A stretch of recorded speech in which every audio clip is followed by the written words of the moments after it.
So the topic of this fireside chat is building a skilled workforce, and generally we would go more sort of on the operator side, so looking at all the new construction that's going on in APAC and the impact of that on skills within sort of region or in a particular country. But in this case, what I'll do is because it's Philippines and the market is still, there's still a lot of on-premise activity in the data center space. We'll keep a lot of the discussion around there and then push a little bit of the operator stuff to Andrew from time to time. So I'll just get everyone to introduce themselves. So Albert, if you could introduce yourself and talk about your organization and what you do there.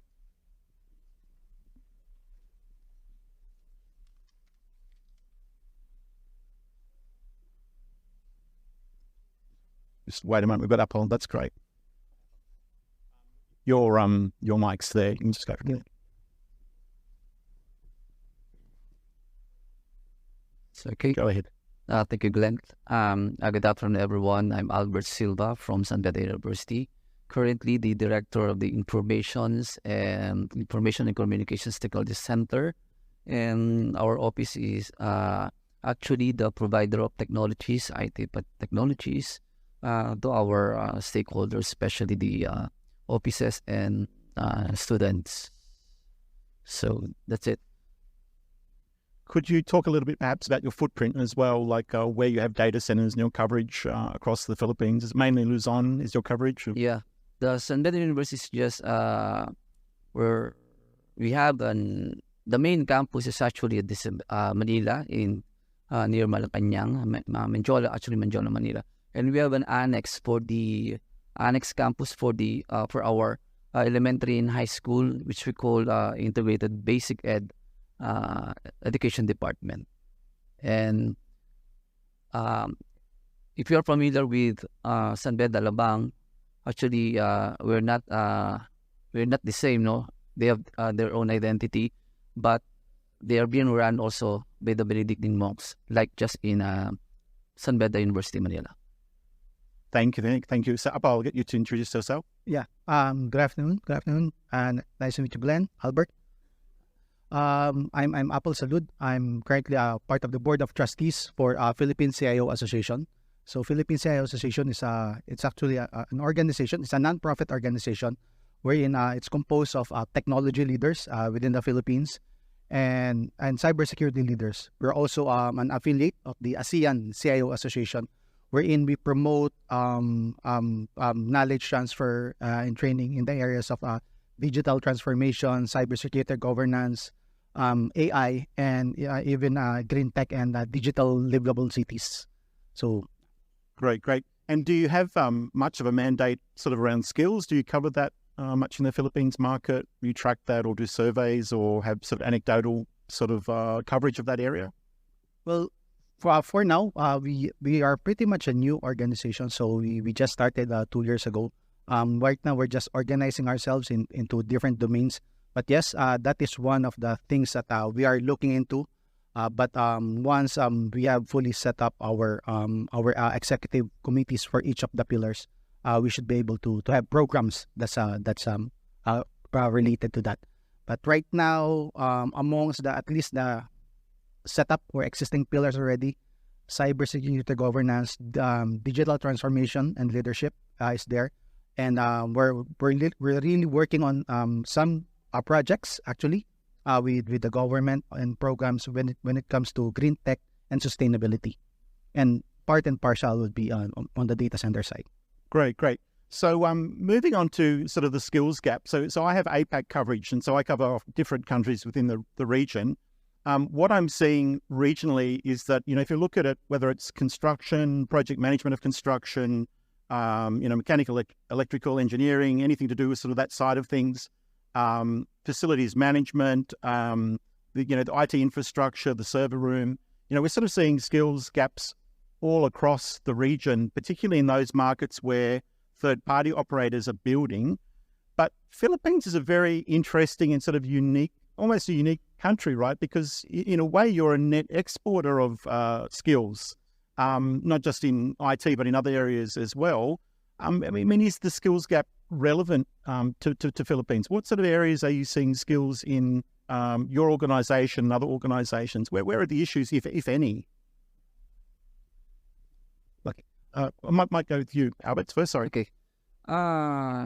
Way back in 2021,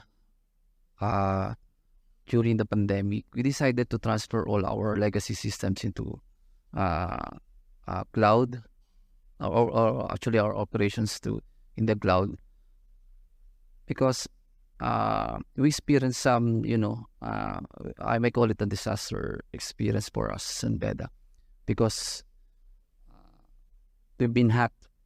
Actually, we've been hacked in 2020, right in the very start of the pandemic. So we decided to transfer all our legacy systems into the cloud. So what challenges did we encounter? First, actually, me, honestly, I know cloud, but technically, I don't know cloud. So that's already one challenge. So we are all aware, really 100% dependent on our provider with of cloud. So I think that's the obvious skill gaps already, especially in my office, in our center. We have a lot of seasoned employees, and maybe I can say they're not equipped with skills like cloud computing, networking, yes, but like the emerging technologies, they are not yet. So that's our skills gap actually.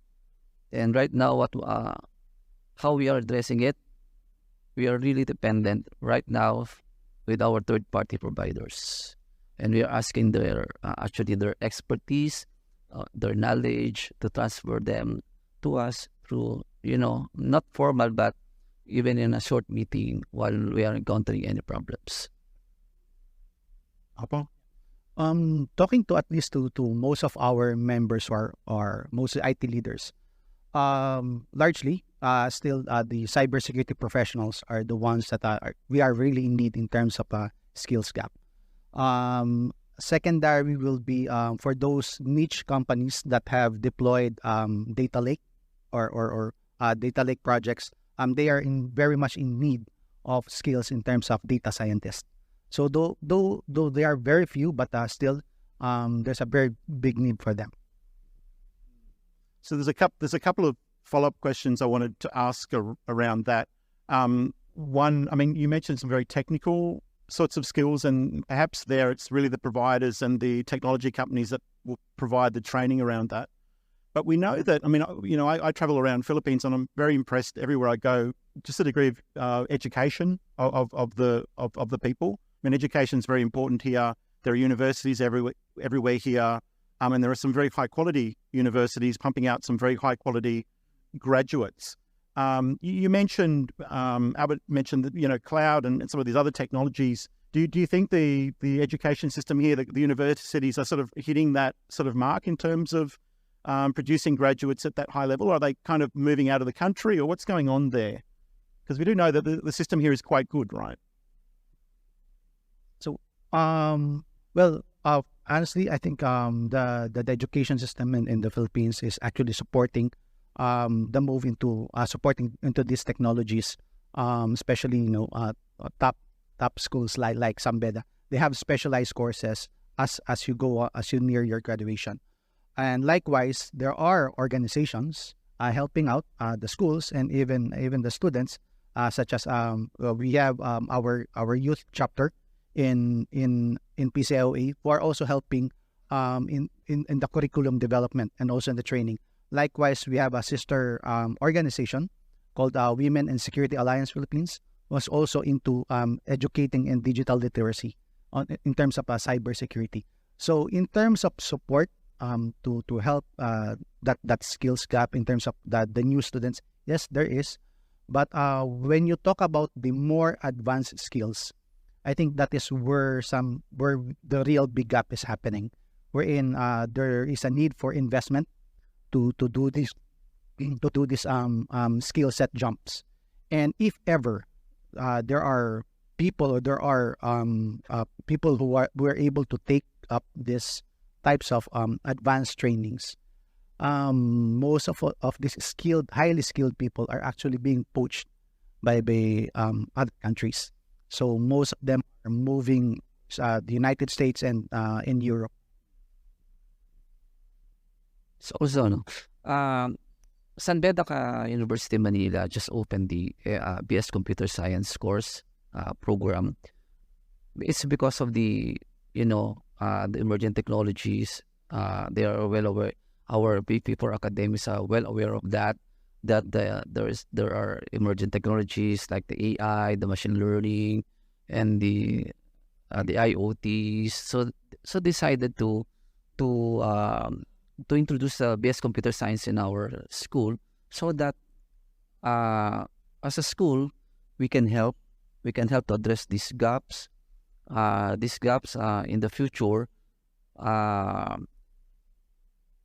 The only problem with that is that we are having difficulty recruiting faculty. I want to say it. I want a faculty that's really expert on this, and we are having difficulty recruiting them. Maybe because they are in the industry. They are also working, and their passion for teaching is not yet there. But their other passion actually is on their actual job. But on the teaching, we are having difficulty recruiting, especially those with those expertise. And one thing more, teaching, as everybody knows, here in the Philippines, is not well compensated. Actually, not well compensated. So we are really having difficulty recruiting them. So faculty is quite often driven by sort of PhD research and higher research around new technologies and industries. Is that potentially a problem, particularly in the universities, that they're not sort of doing research in the right areas, or do you have any visibility or comments? And that's a bit of a curveball question, so if you can't answer it, that's fine. But do you have any comments on what the research that's been done? If not, it's okay, because that's fine. You mentioned IoT, cloud, edge, AI. Are there any other technologies that are sort of emerging that you think may be issues for the Philippines in the future in terms of skills? Any other sort of technical networking or servers or data center technologies that you think are important to call out? I think for me, I think now it's a cybersecurity skills talent. We need the talent for cybersecurity because the Philippines are already in the cloud. I think so, right? But I think who's managing the cloud? Is it the Philippines? Or what I mean is not the Philippines. Actually, if the Philippines is still, there is still someone or a partner that's still managing them. So I think I'm not saying that we have no trust, but trust is really the key word here. So I think for me, what we need is really the cybersecurity skills right now. And that is, for me, a necessity. And in the future, still cybersecurity. Cybersecurity, wow, okay. I totally agree with Albert. The scope right now of cybersecurity is so vast that it will cover most of the things that you mentioned: AI, IoT, machine learning, cloud technologies. All of this will need to be cybersecurity and governance around these technology practices. Now, when it comes to we are a firm believer of the Filipino talent, and when it comes to technology portion, the technical portion, we can actually learn that. So, but the problem is once that skill set of advanced learning has been achieved, most of our talents are getting poached. I mean, let's not get far from a very good example. For example, our nurses are actually being poached, going outside the Philippines. So, it's actually we can nourish our talents in the country. We still have a lot of volunteers actually who can help out. But what I mean at the end of the day, what is it in it for them, for the talent to stay here? So in some of the symposiums that I've attended, that is the question that I get. Okay, we are very happy that we're learning in this roundtable discussions, but what we have learned is actually beneficial to us personally. But if I have a very good offer outside the Philippines, why will I not? Well, why will I not take it if it's for my family? So primarily, I think that's something that also needs to be addressed. Not only is that a talent skills gap, but how do you retain the talent so that it could also the talent in-house can also retrain, and expand exponentially the talent that needs to be developed. What do you think then is the answer, if there is any answer to that? I mean, not everybody wants to leave the country and go out and earn more money, right? There are a lot of people still attracted to stay. What can be done to retain those people? For me, I think it will be mostly it will be more on getting more foreign investors doing business in the Philippines. And if there are more businesses pouring in the Philippines, that the bar of compensation that these talents will be needing will be there. And if they could see that it may not be at par with what's with the first world countries, but sufficient enough to cover their basic needs, and they don't need to leave their families, they are willing to stay. And this is speaking mostly to the professionals that I've spoken. Albert, do you have any comments on sort of attrition in the university sector or more broadly? And do you think that, attrition, turnover, losing staff is a major issue? What's your view on that? Actually, we are having problem on the retention of the employees. So every time we train them and they got the skills, eventually they leave the school because, if you work in the school, in a university in the Philippines, you're not getting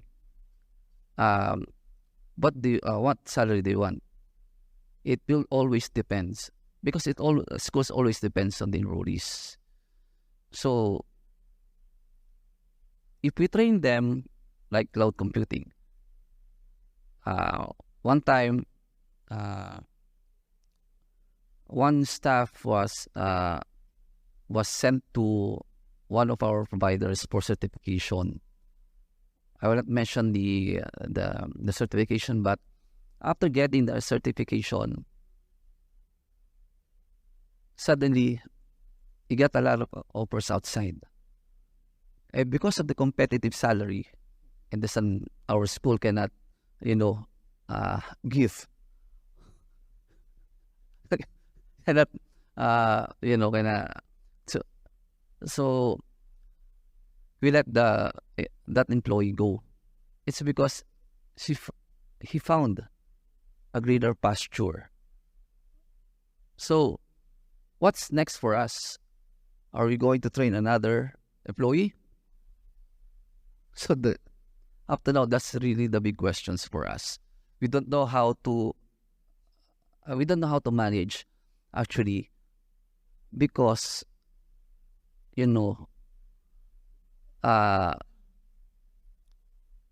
maybe because of the economic condition of our country, that's why they are leaving, and they found some greener pasture outside the Philippines, let's say.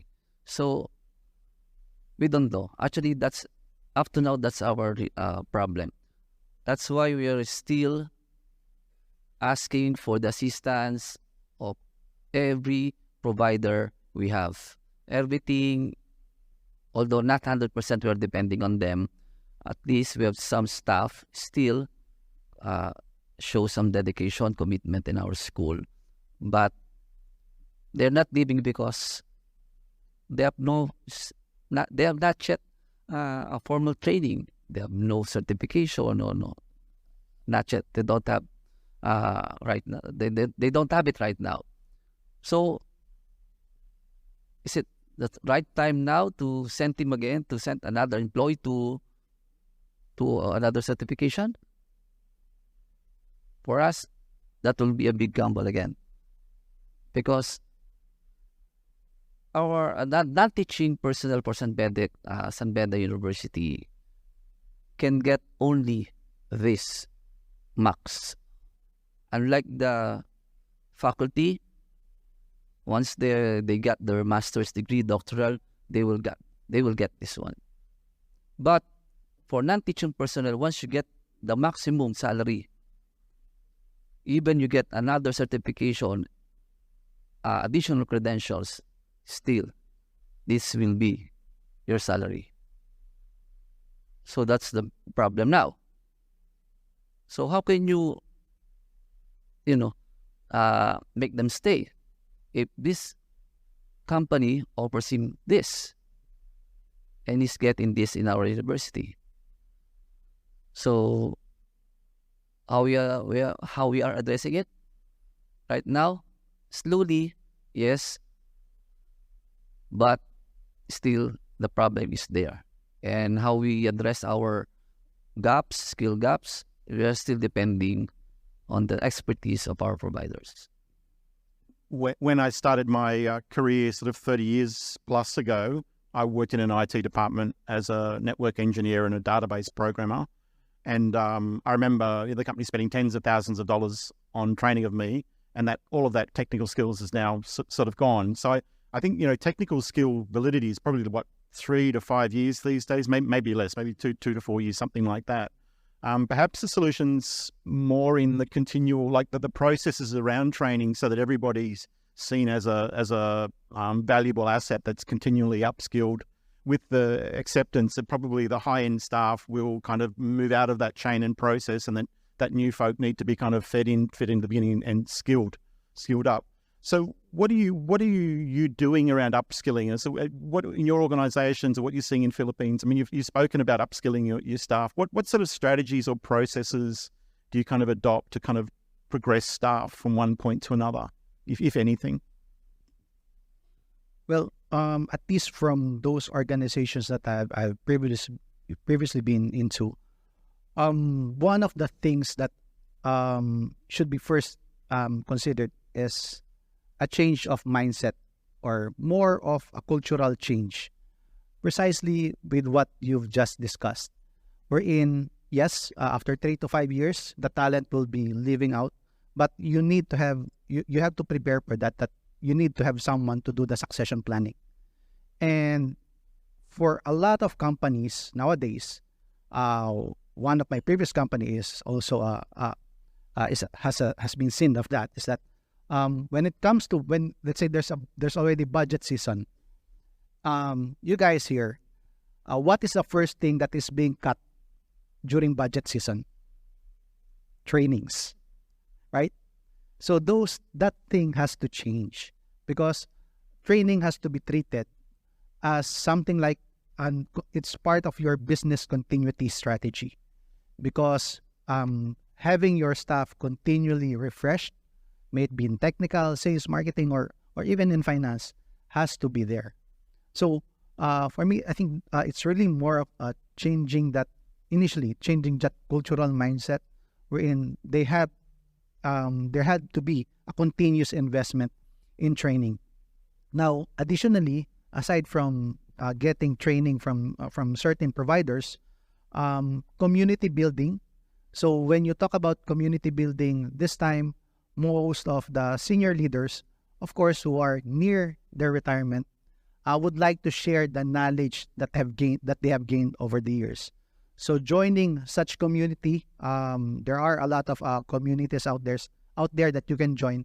You can learn a lot from them, and the value that you will learn from these senior leaders whenever they attend such conventions like this, what you will learn from them is you will not be able to learn from any training provider or even from the school, because what they are sharing is their actual experience that happened in their real world. So joining mostly conferences like this and joining specific industry communities or associations or organization will help you put your skills up to the next level.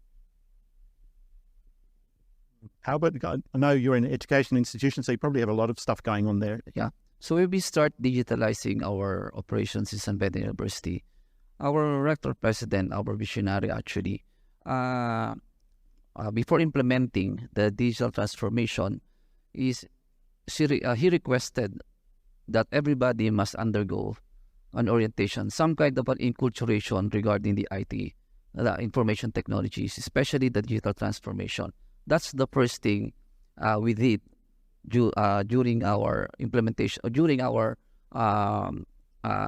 adapting the digital transformation, the enculturation, because our community is very diverse. We have seasoned faculty, seasoned NTPs, we have fresh grad, we have, so some of them, and most of them maybe, is not yet well